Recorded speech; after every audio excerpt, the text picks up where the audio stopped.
Hi guys and welcome to another video where today we're going to be reacting to week 38, the last weekend of the 2017-2018 Premier League season. See how we got on, see our final totals overall as well, and give a shout out to the winner in the comment section on the final week as well. Sorry this video has taken a little bit of a time to come up, but we've been both really busy for the last week or two, but we finally got it out anyway. So let's move on to the scores. First up, we had Bournemouth beating Burnley 2-1 away from home. Now, this was kind of a shock for Burnley, especially for the run of form they were in for the end of the season. But it was a good result for Bournemouth to finish the season, and another strong season in the Premier League. They finished 12th. Yeah, I think you predicted 1-0 to Burnley, and I predicted 2-1 as well. So we both predicted Burnley to win. I would have thought at worst it would have been a draw, but anyhow he pulled out all the stops that day, and on the score sheet for Bournemouth was King and Wilson up front, both okay scorers in the Premier League. Next up we've got Crystal Palace against West Brom. Crystal Palace running out 2-0 winners in the end. West Brom a bit of a resurgence at the end of the season. Darren Moore working kind of wonders there. They didn't escape relegation, but in those final weeks, they did kind of turn it around anyway. They did go up against Crystal Palace, and Crystal Palace themselves, good form at the end of the season, where they ended up in 11th position. You went with a 1-0 victory to West Brom, and I went for a 1-1 draw. However, this one finished, as we said, 2-0 to Crystal Palace. Any comments on that match? Well, Darren Moore, really it was too little too late, really, because they should have got rid of Pardew so much earlier. You never know, they may would have stayed up. But Darren Moore signed a full-time contract now. Let's see if he can get back up to the Premier League. I think they're going to do okay in the Championship. I think they'll make at least the playoffs next season, without a doubt. Okay, moving on to the next fixture, we had Huddersfield against Arsenal. Arsenal have been terrible away from home most of the season, especially after Christmas, of course. However, they did come out with that 1-0 victory, Aubameyang scoring the only goal. I went for a 1-1 draw. Nathan, you went for a 1-0 victory to Huddersfield. Yeah. Well, I thought Arsenal were going to continue their bad run of form away and end Arsene Wenger's final match. So yeah, well, he did get away with that 1-0 victory in the end. Huddersfield escaped relegation at the end of the season, finishing in 16th position. So from their point of view, that is a successful season for Huddersfield, the Terriers, of course. Okay, next up we had Liverpool winning 4-0 against Brighton at home. Goals from Salah, Lovren, Solanke and Robertson. Standard B-Tech Liverpool win, really. Liverpool continue to look strong ahead of this Saturday's Champions League final.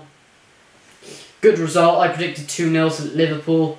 I get a point, and you predicted 2-1, and you get a point as well.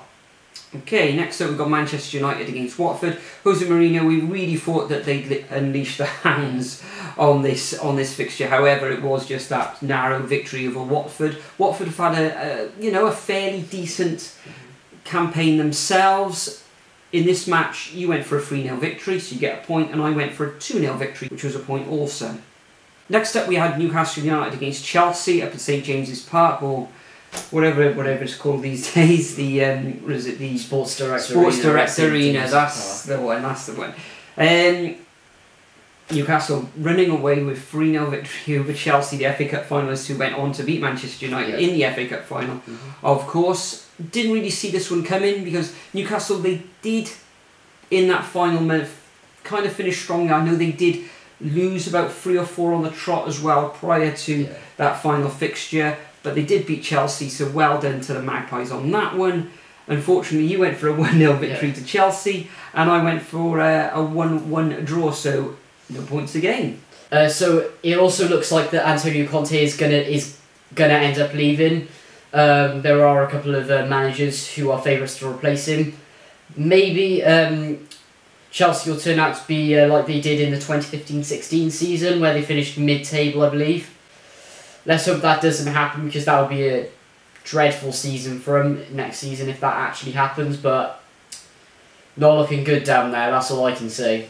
Okay, the next fixture, which we made the predictions on, was Southampton against Manchester City. This ended in a 1-0 victory for Man City. Southampton had already just done enough. If they'd have lost heavily 5-0 or something, and Swansea would have won their match around about 6-0 as well, then Southampton would have gone down, but there was a hope in hell of that happening because of Swansea's poor goal scoring record anyway. In this match you predicted 4-0, which earned you 1 point, and I predicted 3-1 to Manchester City, which earned myself a point as well.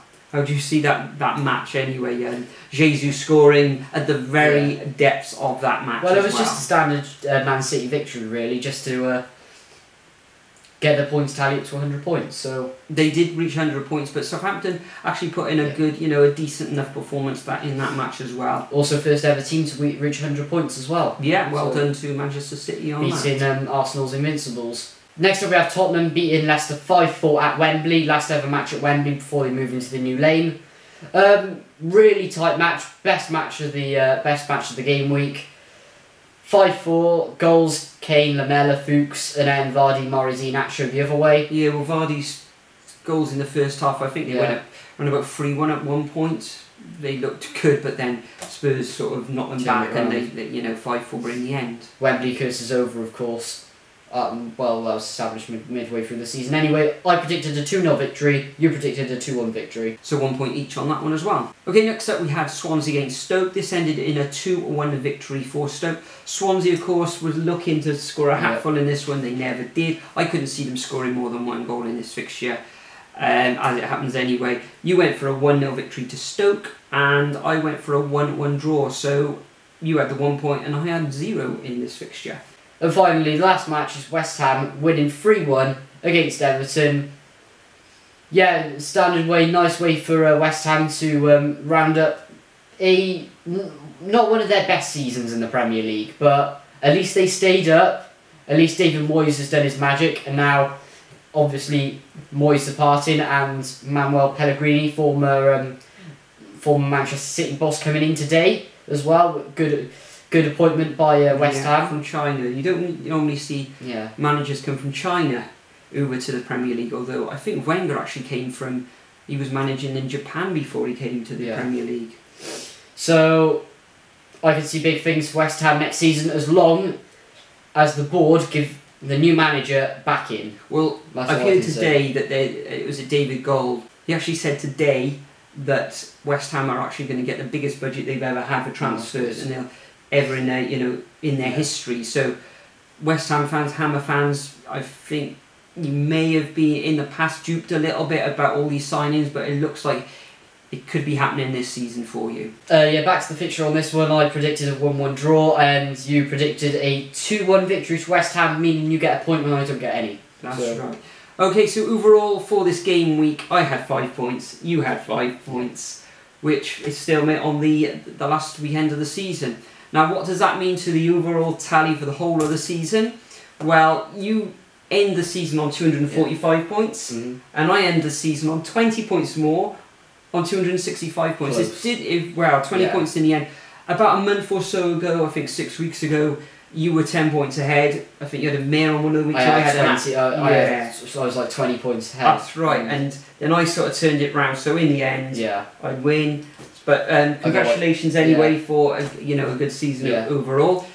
Looking at the comments section this week, we had a very good score from Mason HD, a regular predictor in the comments section. He came away with a magnificent 12 points. I think he mentioned in the comments section he had 11. I've totaled it up a couple of times now, and it's actually 12, Mason. But congratulations, well done for getting that score anyway. And thank you to every single person who has made predictions and commented in the comment section this season. It's very much appreciated as well. Overall though, it's been an okay season. Magnificent for Manchester City, reaching that 100 points. Not so good for the likes of Stoke and Swansea and West Brom, unfortunately, who are getting relegated. What we are going to do in a video that's coming out very soon, we're going to be reacting to our predictions for the overall table for the Premier League, and also our Championship predictions as well. And that'll be out in the next few weeks or so. Anything you'd like to say? Not really, no. No? Nothing at all this week. No managers? We can't. That'll be discussed in the next video. Yeah. So. But for now, guys, thanks for watching as always, and we'll see you in the next video. Bye, guys.